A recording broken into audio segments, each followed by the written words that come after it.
जय हिंद दोस्तों, एक बार फिर आप सभी का स्वागत है आप सभी के अपने इस परिवार टॉप तक में, जहां हम सभी टीचर्स मिलकर आपको टॉप तक पढ़ाएंगे, टॉप तक पहुंचाएंगे।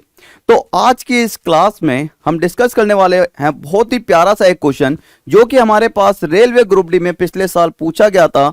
और हालांकि ये हमारे पास कैलेंडर का बहुत ज्यादा इंपॉर्टेंट क्वेश्चन भी होता है। आप लोग देख सकते हो हमारे पास सिंपल क्या पूछा है, मई 2016 में कौन सी तारीख को बुधवार आया था। हमें कोई पर्टिकुलर डेट दे रखी होती है, ये बताओ कि 20 मई 2016 में कौन सा दिन था, तो हम आसानी से बता सकते थे।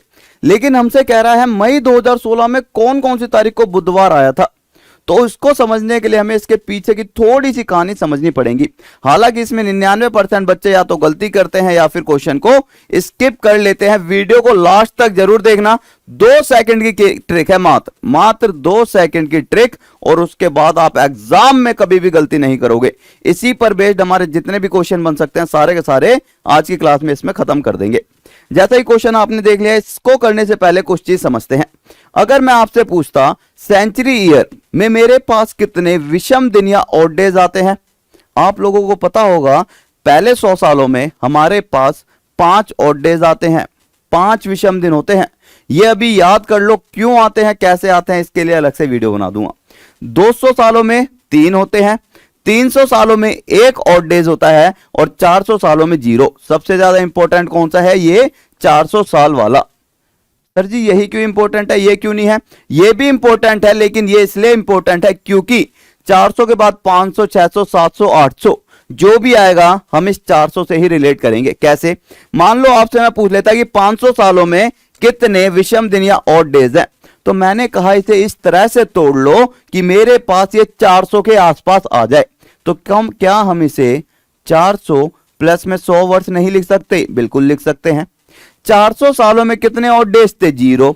100 सालों में कितने थे? 5। तो जब मैं 0 में 5 ऐड करूंगा तो 500 सालों में भी कितने आ गए? 5 आ गए। समझ आई? इसलिए ये 400 साल वाला इंपॉर्टेंट था। हम इससे 0 बना सकते हैं। जैसे आगे समझना, 500 सालों में तो 5 हो गए, लेकिन अगर मैं 900 साल की बात करता, अगर मैं आपसे कह देता कि 900 सालों में कितने ऑड डेज या विषम दिन है, तो आप इसे 400 के मल्टीपल में तोड़ते। 900 को हम किस तरह से तोड़ सकते हैं? आप कहोगे 900 को हम तोड़ सकते हैं 800 प्लस 100 में। ठीक है भैया, 800 प्लस में 100 वर्ष कितने होते हैं? 900 साल। 800 को क्या मैं इस तरह से नहीं लिख सकता? 400 गुणा में 2 800। लेकिन 400 में तो कितने होते हैं? 0 ऑड डेज, गुणा में 2 करा तो 0 ही आ गया। लास्ट तक देखना मेरे भाई, सारी की सारी चीजें समझ आती रहेंगी। और 100 सालों में 5 होते हैं तो मेरा 5 आ गया। इसी तरह से 1700 को कैसे तोड़ूंगा? 1600 प्लस में 100। 1600 को अगर मुझे 400 की गुणा के आसपास रखना है तो 400 गुणा में 4 1600। 400 में 0 होते हैं, गुणा में 4 0, प्लस का 100 आ गया मेरे पास 5। लेकिन अगर हमारे पास 2300 की बात होती तो 2300 को मैं तोड़ता 2000 प्लस में 300 में। 2000 मेरे पास 0 आ जाएगा, 2000 का तो सीधा सीधा। लेकिन 300 में कितने ऑड डेज होते हैं? 1 होता है। कितने होते हैं? 1, और 0 प्लस में 1 0 आ जाता। अगर आपको ये वाली चीज क्लियर है तो हमारे पास सीधा क्वेश्चन पर हम चलते हैं। अब ये तो हो गया मेरे पास क्या मेरे भाई, सेंचुरी ईयर। अगर मेरे पास डे की बात होती, हमें पता है हमारे सप्ताह में 7 दिन होते हैं, सभी को पता होगा मोटा मोटा। और हमें यह भी पता है हमारी जो साइकिल है हर 7 दिन बाद रिपीट होती है। जो दिन 1 तारीख को होगा, मान लो 1 तारीख को हमारे पास सोमवार है, तो उसके 7 दिन बाद 8 तारीख को भी क्या होगा? सोमवार। और 7 दिन बाद 15 तारीख को क्या होगा? फिर से सोमवार। मान लो 5 तारीख को शुक्रवार होता तो 5 और 7 12 तारीख को भी क्या होगा? शुक्रवार। 12 और 7 19 तारीख को भी क्या होगा? शुक्रवार। हर 7 दिन बाद हमारे पास डे रिपीट होता है, और हर 400 साल बाद हमारे पास ऑड डेज रिपीट होते हैं। समझ रहे हो? तो मेरे पास हर 400 साल बाद ऑड डेज रिपीट होते हैं, और हर 7 दिन बाद हमारे पास सप्ताह के या वीक के डे रिपीट होते हैं। अब क्वेश्चन देखो, क्वेश्चन हमारे पास अगर सिंपल दे रखा होता कोई एक तारीख, अभी हमें यह नहीं बताना कि भैया ये बताओ मार्च 2020 में बुधवार कब आया। हमने सिंपल पूछा 29 मार्च को क्या आएगा, 29 मार्च 2020 को क्या आएगा। तो एक चीज बताओ, अगर मैं आपसे कहता भैया कौन सा सन चल रहा है, आप कहोगे 2022 चल रहा है। जो चल रहा होता है एक तो वो हो गया, बीत कितने गए हैं, आप कहोगे 2022 चल रहा है, 2021 साल बीत चुके हैं। इसका मतलब अगर हमसे पूछा है 29 मार्च 2020 का, तो मैं क्या लिख सकता हूं इसे? 29 मार्च और 2020 ये मेरे पास क्या है, चल रहा है। तो बीत कितने गए, आप कहोगे 2019 वर्ष मेरे बीत चुके हैं। भाई ये मेरा चल रहा है और ये मेरे बीत चुके हैं। जो बीत जाता है उसका हम क्या करते हैं भैया, इसको हम इस तरह से तोड़ते हैं कि ये हमारा 400 के मल्टीप्लाई के आसपास आ जाए। तो मेरे पास मैंने 2000 प्लस में से 19 वर्षों में तोड़ा, 2000 मेरा 400 के आसपास आता है। बिल्कुल मैं कहूंगा 400 गुना में 5 मेरा 2000 होता है। 400 में मेरे कितने ऑड डेज आते हैं, 400 वर्षों में 0 गुना में 5 करूंगा तो 0 ही होगा। तो यहां से तो मेरा 0 आ गया। लेकिन जो ये मेरा 19 वर्ष है इसका हमें क्या करना है, इसमें एक तो हमें लीप ईयर देखना होता है कितने आए हैं, और एक हमें देखना होता है ऑड डेज या विषम दिन। लीप ईयर निकालने के लिए 4 से भाग करके देख लो और विषम दिन के लिए 7 से। अगर मैं यहां पर लीप ईयर निकालना चाहूं तो 4 चौक 16, तो मेरे पास 4 मेरे पास क्या आगे लीप ईयर, और 7 दूनी 14, शेष कितना बचा 5 मेरे पास आगे ऑड डेज। 7 4 और 5 को ऐड करूंगा 9, और 9 को जब मैं 7 से भाग करूंगा तो मेरे पास कितने ऑड डेज आने वाले हैं, मेरे पास 2 ऑड डेज या विषम दिन आने वाले हैं। इसे यहां पर लिख लो अलग से। अब मुझे जाना है चल कौन सा वर्ष रहा है 2020 29 मार्च तक।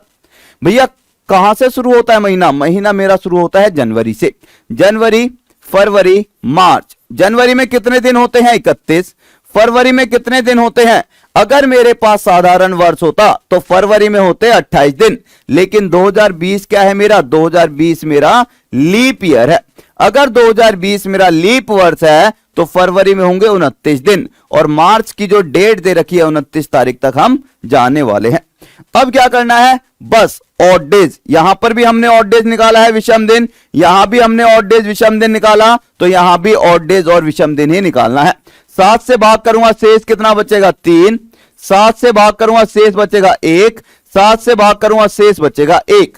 इन सभी को अब हमें क्या करना है, टोटल 3 4 5, 3 प्लस में 1 प्लस में 1, और यहां से कितना आया था मेरे पास, यहां से आया था 2। सभी को अगर मैं ऐड करूंगा तो मेरे पास आना चाहिए था 7। या तो आप 7 लिख लो, या हम कह सकते हैं 7 को 7 से भाग करेंगे तो कितना आएगा 0, और 0 पर क्या होता है मेरे पास, 0 पर हमारे पास सीधा सीधा संडे या रविवार इसका राइट आंसर हो जाएगा। तो हम आसानी से यहां पर बता पाए मेरा राइट आंसर क्या आ गया, रविवार। केवल मुझे क्या करना है, ये वह वर्ष है जो चल रहा था और ये वर्ष हैं जो हमारे बीत चुके हैं। अगर आपने किसी भी तारीख को ऐसे निकाल सकते हो तो आप किसी भी महीने में किसी भी साल में ये बता सकते हो कितने बुधवार आए हैं। कैसे, अब यहां पर समझे सारे के सारे इस वाले क्वेश्चन से। अगर मैं इस क्वेश्चन की बात करूं, क्वेश्चन कह रहा है मई 2001 तारीख को मई 2001 की किन तारीख को बुधवार आया था। मैंने कहा यार सब कुछ छोड़ दो, हमें बुधवार को छोड़ो, पहले ये बताओ 1 मई को क्या आया था। हमें एक पर्टिकुलर डेट का पता लग जाए तो हम पूरे साल का सब कुछ बता सकते हैं, पूरे महीने का सब कुछ बता सकते हैं। एक डेट का तो पता लगे। तो मैंने कहा हम सिंपल अगर मान के चल ले मई में 1 मई 2001 को क्या आया होगा, 1 मई 2001 को क्या आया होगा, तो मैं इस क्वेश्चन को आसानी से कर सकता हूं। तो मैंने यहां पर लिखा 1 मई 2001, ये मेरा वह वर्ष है जो चल रहा है। बीत कितने साल गए, आप कहोगे बीते हुए सालों की अगर मैं बात करूं तो मेरे पास 2000 साल बीत चुके हैं। 2000 साल का मतलब क्या है, अगर मैं इसमें ऑड डेज पूछूंगा तो आप कहोगे 400 गुणा में 5 और इसके ऑड डेज आ जाएंगे 0। तो मैं सीधा सीधा कह सकता हूं 2000 वर्षों में मेरे 0 ऑड डेज आते हैं। तो यहां से तो हमारा खेल ही खत्म। बचा क्या मेरे पास, अब देखना है मुझे केवल अब जो चल रहे हैं। अगर मैं मई तक की बात कर रहा हूं तो सबसे पहले मैंने देखा जनवरी, फरवरी, मार्च, अप्रैल और मई। जनवरी में मेरे पास कितने दिन होते हैं 31। अगर मेरे पास 2001 है, कौन सा वर्ष होता है, साधारण वर्ष, तो मेरे पास यहां पर जनवरी में कौन सा हो गया 31, 28 दिन आएंगे फरवरी में, क्यों, साधारण वर्ष है। फिर आएंगे 31, अप्रैल में 30 और मई में कौन सी तारीख तक जा रहा हूं, 1 तारीख तक। ऑड डेज निकालने के लिए 7 से भाग करते चलो, 7 से भाग करूंगा 3, 0, 3, यहां पर 2 प्लस का 1, जहां भी 7 बन रहा है वो तो कट ही जाएगा। 3 3 6 प्लस का 1 7, शेष कितना बचा मेरे पास, यहां पर मेरे पास शेष बचा है 2। 2 पर क्या होता है मेरा? 2 पर होता है मंगलवार। क्या होता है भाई? 2 पर होता है मंगलवार। इसका मतलब हमें पता लग गया 1 तारीख को हमारा क्या है? 1 तारीख को मेरे पास सीधा सीधा 1 मई 2001 को क्या आया है? मंगलवार आया है। हमसे पूछा है ये बताओ मई 2001 में बुधवार कौन कौन सी तारीख को आया था? तो हम यहां पर अब देखो 1 सेकंड के अंदर अंदर बता देंगे कि 1 तारीख को क्या था? मंगलवार। तो इसके अंदर अगर मैं एक और ऐड कर देता तो मेरे पास क्या आता? बुधवार आता या नहीं आता? बिल्कुल आता। अगर मैंने यहां पर एक ऐड करा है तो यहां पर भी करो। इसका मतलब 2 तारीख को मेरे पास क्या आएगा? बुधवार। मतलब कि पहला बुधवार मेरा कब आना था? 2 तारीख को। और 2 के बाद हर 7 दिन बाद हमारा क्या होता है? रिपीट होता है। 7 दिन बाद 9 तारीख को फिर से बुधवार, फिर 7 दिन बाद 16 तारीख को बुधवार, फिर 7 दिन बाद 23 तारीख को बुधवार, और फिर से 7 दिन बाद 30 तारीख को भी बुधवार आ जाएगा। तो आंसर क्या आ गया? ऑप्शन नंबर ए इसका राइट आंसर आ गया। केवल हमें क्या करना था? केवल हमें 1 मई 2001 निकाल दो, उसके बाद तो भैया सब कुछ खेल हमारे हाथ में था। तो ये क्वेश्चन मैंने आपका लगा रखा था थंबनेल पर, ठीक है। सेम क्वेश्चन पीछे वाला मैंने क्या कहा? मई 2016 में कौन सी तारीख को बुधवार आएगा? तो मई 2016 छोड़ो, पहले देखो 1 मई 2016 को हमारे पास कौन सा दिन आएगा? यह वह वर्ष है जो चल रहा है। बीत कितने साल गए? मेरे पास 2015 साल बीत चुके हैं। जो बीत गया है इसमें देखो ऑड डेज कितने हैं? मैंने इसे 2015 के हिसाब से तोड़ा। 2000 में मेरे पास ऑड डेज 0 आते हैं। 15 में अगर मैं बात करूं तो मेरे पास एक तो लीप ईयर देखो कितने हैं? 4 तिये 12, और यहां पर ऑड डेज की बात करूं 7 से भाग करा, 7 दूनी 14, शेष बचा 1। तो यहां से मेरे पास आया 4। इसके बाद मैंने देखा 1 मई 2016 तक जाना है, तो कौन कौन से महीने आ रहे हैं मेरे पास? तो सबसे पहले मेरे पास आया जनवरी, फरवरी, मार्च, अप्रैल और यहां पर मई। जनवरी में मेरे पास कितने दिन हैं? जनवरी में मेरे पास सीधे सीधे 31। अगर मेरे पास 2016 है ये, तो फरवरी में कितने दिन होंगे? मेरे पास लीप ईयर है 29, 31, 30 और मई में 1 तारीख तक जा रहा हूं। अब यहां पर हम आगे सॉल्व करेंगे तो मेरे पास यहां पर कितना शेष बचेगा? 7 से भाग करने पर 3, 1, 3, 2 और 1। जो 7 बन रहा हो उसे काटते चलें। मैंने यहां पर 7 वालों को काट दिया। 3, 3, 6 और 1 7। ये क्या हो गया? कट गया। बचा क्या मेरे पास? बचा मेरे पास यहां पर 2 और 1 3, 3 और 4। तो हम कह सकते हैं 2 और 1 3, 3 प्लस में 4, टोटल कितना आया? 7। और 7 को 7 से भाग करूंगा तो शेष बचेगा 0। 0 पर क्या होता है? रविवार। तो मुझे पता लगा मेरे पास 1 मई 2016 को क्या है? संडे है। अगर 1 मई 2016 को संडे है तो मुझे यह बताओ बच्चे कि मेरे पास यहां पर बुधवार कब आएगा? तो हम कहेंगे संडे के 3 दिन बाद क्या आता है? बुधवार आता है, ठीक है। अगर 3 दिन बाद बुधवार आता है तो 1 तारीख में अगर 3 दिन और ऐड कर दूं तो 4 तारीख आएगा। तो मतलब पहला बुधवार मेरा कब आने वाला है? 4 तारीख को। पहला बुधवार कब आएगा? 4 तारीख को। और हर 7 दिन बाद फिर से बुधवार आएगा। 4 और 7 11, 11 और 7 18, 18 और 7 25। इसका मतलब option number C 100% right answer हो जाएगा। अब आपको समझ आ गई होंगी सारी की सारी चीजें। हमें क्या करना था? किसी पर्टिकुलर डेट को निकाल दो। केवल कोई सा भी आपसे महीना दे रखा होता, अगर हम केवल एक डेट निकाल दे, 1 अक्टूबर 2002 निकाल दें, तो हम पूरे महीने का सिस्टम निकाल सकते हैं। केवल 1 तारीख को निकाल दो। अच्छा, तारीख से याद आया, हमारे पास एक क्वेश्चन बहुत ज्यादा एग्जाम में पूछा जाता था कि ये बताओ 15 अगस्त 1947 को कौन सा दिन होगा? ये तो हमने हर बार देखा था, लेकिन ग्रुप डी वालों ने क्या करा? बच्चे रट के जाते हैं, देखते ही आंसर। इस बार उन्होंने क्या करा? इन्होंने कहा कि हमें यह बताओ 17 अगस्त 1947 को क्या आने वाला है।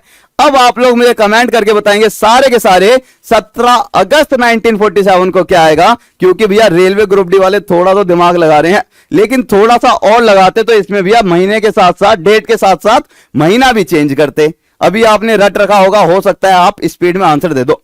फिर भी मैं देखना चाहूंगा और जिसका सही होगा उसे मैं दिल दूंगा। अपने आप लाइक करूंगा और दिल दूंगा, तो समझ जाना किसका सही था किसका गलत था। तो कमेंट करना, लाइक करना, शेयर करना और चैनल को सब्सक्राइब भी कर लेना। साथ ही अगर मैं आपसे बात करूं, हमारे पास रेलवे ग्रुप डी वाले बच्चों के लिए अभी क्या कर रखा है मेरे भाई, अंतिम वार बैच निकाल रखा है, जिसका प्राइस केवल मात्र 499 रुपए है। एग्जाम तक इसकी वैलिडिटी है। ये सारे के सारे टीचर्स आपको एक साथ कंप्लीट कोर्स पढ़ाते हुए दिखाई देंगे। साथ ही अगर मैं बात करूं मैथ का जो बाप कोर्स है, इसका प्राइस अभी केवल 1499 रुपए है और इसकी वैलिडिटी 3 दिन और बढ़ा दी है बच्चों की रिक्वेस्ट पे। 3 दिन बाद इसका प्राइस 2000 हो जाएगा या फिर 2000 या 2500 हो जाएगा, लेकिन अभी इसका 3 दिन के लिए प्राइस कितना है, 1499 रुपए ही है। तो अभी जाकर आप लोग एनरोल कर सकते हो, इसका लिंक नीचे डिस्क्रिप्शन में मिल जाएगा। और इस क्वेश्चन को कमेंट करके जरूर बताना क्या इसका राइट आंसर है। तो okay guys, thank you, take care, मिलते हैं फिर डेली इसी तरह से। जय हिंद, जय भारत, लव यू सभी को।